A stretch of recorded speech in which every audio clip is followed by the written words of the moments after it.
right. You are back with the crew at the BulldogInquirer.com. This is the second episode of the Postgame Inquiry Show, brought to you by myself and the BulldogInquirer.com. Head on over there. The link is going to be below in this video. If you want any football news, we got a great sports betting podcast over there called the Rushmore Sports Betting Podcast.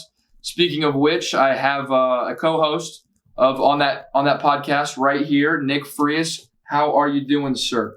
Doing pretty good. It's been a pretty relaxing weekend. Got to watch some good college football, including the game of the century. My Titans won this week, even though my fantasy football team is probably not going to. So I got one victory. After losing 5 games straight in fantasy football, I turned it back around. I won this week.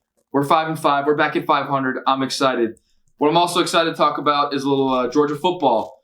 So the Georgia Bulldogs beat the Missouri Tigers at home this weekend, 27-0. Another shutout for probably, in all honesty, I think the Georgia Bulldogs defense is the best in the country. I don't think there's a better defense in the country. They still have not given up a rushing touchdown. That is 9 games into the season that they've not given up a rushing touchdown, which is, I think, the first time it's ever happened historically. And if not the first time ever, it's been a very long time since it has happened. So that's a big thing. Georgia is still controlling their own destiny. They're 8-1, 5-1 in the conference after they lost to South Carolina at home in a double overtime game that most people are still kind of shocked that even happened. I mean, I've watched South Carolina these past couple weeks after the Georgia game, and they do not look good. I don't know how the Bulldogs lost to that team, with especially when South Carolina is playing a third-string quarterback after Helinski got hurt. So I don't know how South Carolina won, but right now Georgia looks like a Georgia team. I don't think they've looked as good as they have the past couple years, especially offensively. But defensively, they are the best defense that they've had since Kirby Smart's gotten here, and probably, dare I say ever. I mean, this Georgia Bulldog defense is something that should be on like channels like SportsCenter all the time because they're making headline news. They give up on average 10 points a game, which is top 10 in the nation. I don't even know, maybe even top 5. Rushing yards, they allow a little under 75 rushing yards per game. They still have given up 0 touchdowns. They have 20 sacks on the season, have forced 9 fumbles, and had 6 picks, 2 of those coming from Richard LeCount in the secondary. So they're pretty solid everywhere. And not only are they solid, they're deep. Especially at secondary, you got guys that play like the nickel, like Mark Webb comes in, Nolan Smith comes in to play a rush-in spot. Jordan Davis anchors down that middle of the defensive line. So overall, I do think this Georgia defense is probably the best that we've seen in a while, if not ever. This Missouri team, however, many thought they were going to play better than they did and be better this season than they have. I mean, you got any comments on the Missouri aspect of the game last Saturday? I mean, offensively, I guess, for what I was expecting facing that Georgia defense, they did about as I expected. Taylor Powell coming in through just under 50% completion percentage, only got 84 yards and no touchdowns and threw a pick, and his QBR was tiny. It was 7, which that's awful. It's hard to get a single-digit QBR, but I mean, like we've been saying, this is potentially the best defense that the Georgia Bulldogs have ever had, and it's without question the best that Kirby Smart's had. So I wasn't expecting much out of the Tigers' offense. I was a little shocked, and I'm not sure if it's more Missouri's defense or James Coley, but I thought Georgia would put up more points than they did on Missouri. Well, I would say that going into this game, Missouri surprisingly had the best passing defense in the SEC.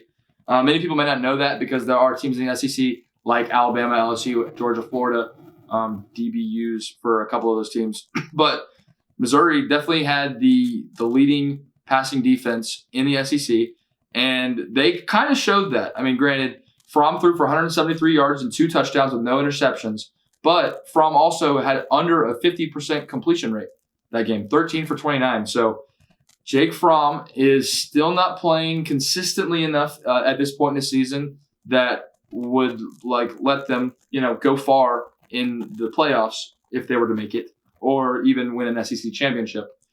Because after watching the game of the century, is there a team in the nation right now that can beat LSU?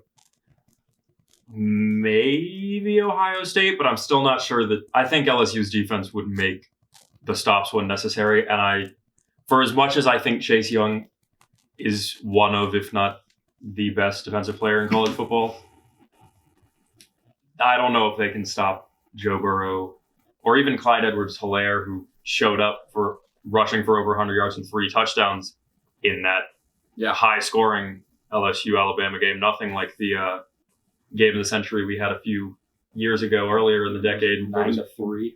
I think it was 9-6.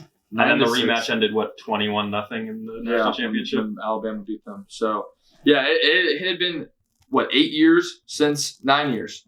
This was going on the 9th year. So, Alabama had won 8 straight matchups with the LSU Tigers. That ended in Tuscaloosa this past Saturday with LSU winning 46-41. Well, once again, Heisman favorite right now. Definitely the front runner. Joe Burrow, 31 for 39 passing, 393 yards, 3 touchdowns and 0 picks with a QBR of 91.9 against a Nick Saban-led Alabama team. Can you ask for anything else? You can't. I mean, I don't know what else Joe Burrow can do to impress the masses and impress the selection committee when it comes to the Heisman. He's just best quarterback right now, and he is the most important aspect of LSU's team. If LSU does not have a good quarterback like Joe Burrow, they're going 9-3 this year. Yeah.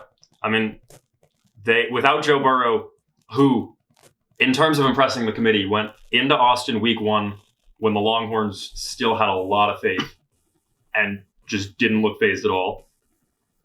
He tore apart a Florida defense that a lot of people thought was still in contention for DBU this season. That Auburn defensive line, I still think that's the best defensive line in the country. I wouldn't say best, but they are definitely one of the better ones. I mean, when you have Derek Brown at defensive tackle anchoring that defensive line. And obviously now Bama in Tuscaloosa, which is a very tough place to play when you look and see the man in the headset on that Crimson Tide sideline is Nick Saban. Yeah, it's very important to note also that the game probably could have been a little different if Tua Tagovailoa was healthy. He was probably at, 75%, maybe. 75, 80. I mean, he did have surgery on his ankle. 2 weeks ago? So not a lot of recovery time at all. Most of the game, the replays would show him getting up and hobbling. LSU did a good job of pressuring him, especially early. Tua, even though he threw for 418 yards and 4 touchdowns, he did have a pick, a very crucial pick, may I add. At the end of the first half, that gave LSU a lot of momentum going into the first half or going into the second half. And his QBR was it didn't even break 50. It was 48.8. So completion percentage a little above 50%. So Tua did not have his best game. I even saw Mac Jones running on the sideline. I don't know if that would have helped. But honestly, Alabama putting the backup quarterback in, would they have won? I don't know. It's worked against Georgia the past 2 times they've played. So I have no idea if that would have affected the game, but LSU is looking pretty dominant. Also, another dominant team is probably the number 2 team in the nation right now, the Ohio State Buckeyes. They hung 73 on the Maryland Terrapins. The spread for that game was 42.5, and they covered easily. I don't know how that happens, even in a Big Ten matchup where Ohio State should blow them out. I don't know how you hang 73 points up on a team that is in a Power 5 conference. And the spread may I add, a little insight for this next upcoming week. The spread for the Ohio State-Rutgers game, 52.5 points. And me and Frias were talking about it before the episode started. Take Ohio State probably on that one. Rutgers is worse than Maryland, and Ohio State put up 73. Justin Fields looked very impressive. Had 4 total touchdowns, I think it was. Not throwing a lot. I think he was 16, 17 for 25. Something like that. I mean, he didn't do a lot of passing. No. Didn't do a lot of passing. But Ohio State once again looks very dominant.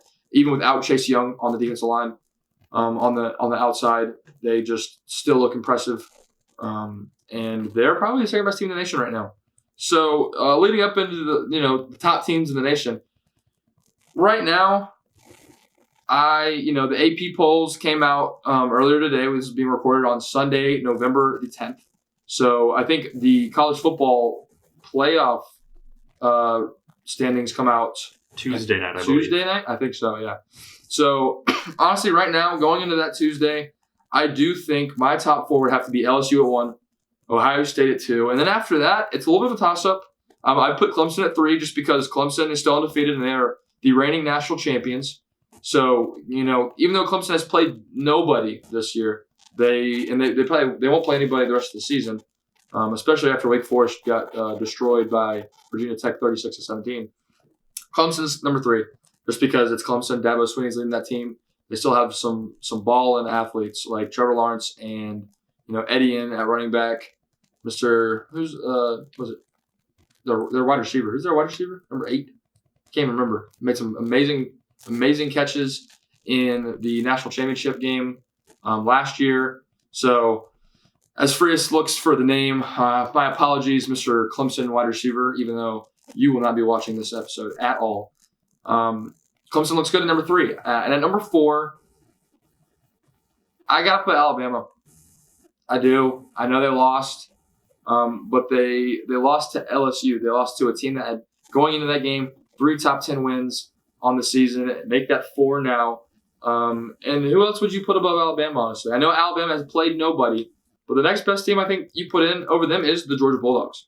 I know a lot of you watching right now are Georgia Bulldog fans, so that may pain you a little bit to hear me say that. But Georgia, even though they have 2 top 10 wins, Notre Dame at the time was number 10, 8? Yes. It was a 3 versus 8, so I think so. Yeah. So Notre Dame was up there when Georgia played the Fighting Irish, and Georgia also beat Florida and Jacksonville by a touchdown too. So I know Georgia has a better resume at this point, but that loss to South Carolina is killing them. If Georgia loses to a better team, if Georgia loses to Notre Dame over South Carolina, then you put them at 4 because Georgia has, especially defensively, has looked dominant. But the offense for the Bulldogs has not produced enough and blown enough teams out to persuade the committee to put them at the 4 slot. I mean, unless Tuesday comes out where Georgia is the number 4 seed in the nation. But that brings me to one of our last topics in the show. Do you think that at this point, after watching that game this past Saturday, the LSU-Alabama game, can we still see 3 SEC teams get in? I think it would have to involve all 3 between Georgia, LSU, and Bama. All 3 teams would have to win out. That can't happen. To this point. Okay.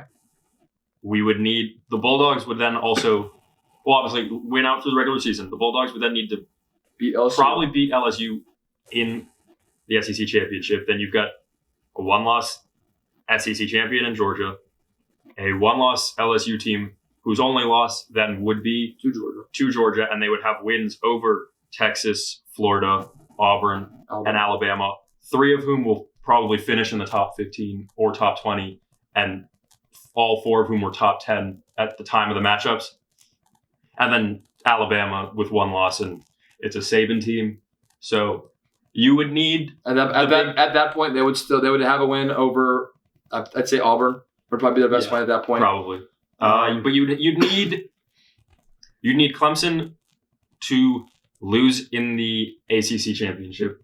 Or in general. But I also think they might put a 1-loss ACC champion Clemson in over a 1-loss Bama who wouldn't have played in the conference championship.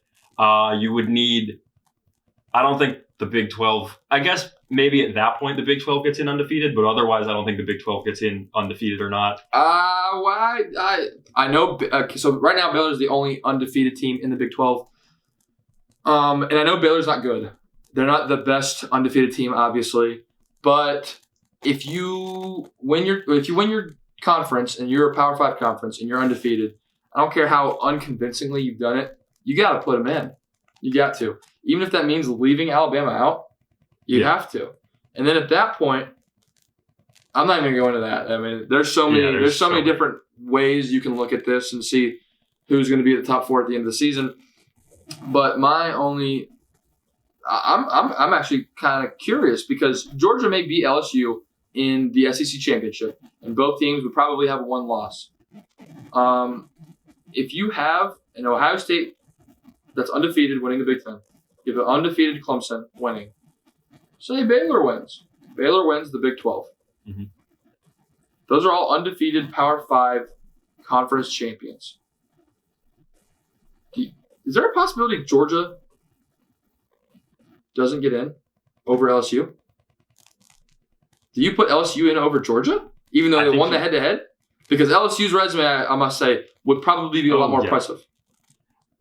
I just don't think... Or do you leave out a Baylor, who's undefeated, winning the Big 12, and put LSU in with one loss to Georgia, who is the SEC champion?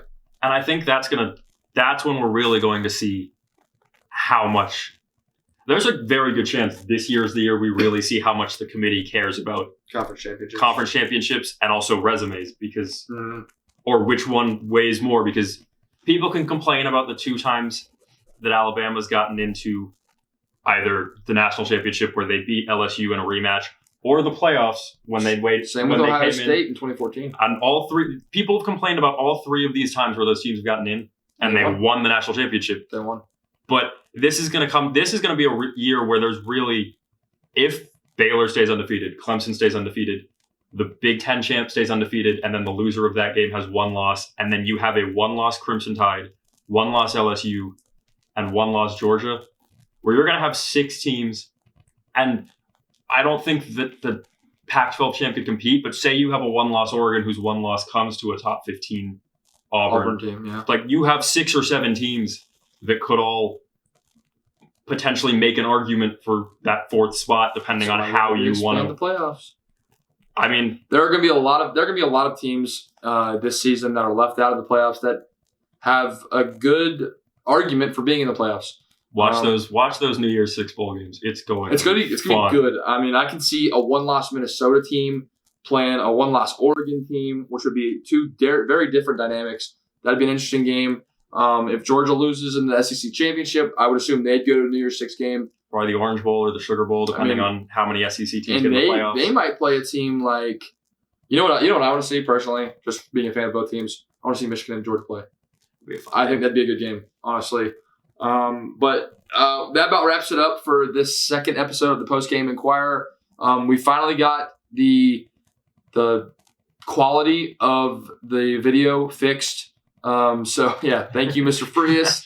We were figuring it out the first time. The first episode that is on YouTube right now, the quality is not as good as this one will be. So thank you everybody for tuning in. At this point now, you should see every single post-game inquirer or post-game inquiry show uploaded by the Monday after the Saturday of games. So thank you for watching, and make sure you head over to www.thebulldog.inquirer.com for all your Georgia football news and some sports betting information. I mean, you get to hear me and Nick Frias, our lovely voices, on the Rushmore Sports Betting Podcast, and you'll win a lot of money. I can say we both didn't do too well with our picks last week, but we're doing all right. We're getting there. We're very knowledgeable, and the podcast is a great way to spend your time, whether it be in a long car ride or just hanging out with some friends, chilling, relaxing, and not wanting to listen to loud music or watch TV. I mean, it's just something that spurs discussion. We talk about everything from who our favorite young coach is to our favorite top coaches, which is going to be a little preview for next week. We're talking about our top 4 head coaches that are right now. Excluding Nick Saban. Number 1 head coach. For everybody, excluding Nick Saban. So we got those takes. We got hot takes like who should be in the top 4, what are dark horse teams that could probably get in at the end of the season. And we, each Rushmore crew member, we talk about our locks of the week, our upsets of the week that we think are going to happen. And then we give you 3 games each that we think you should bet on.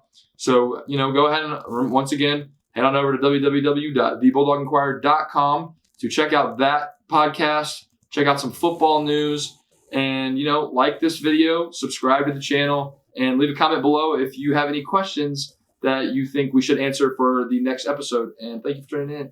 See ya.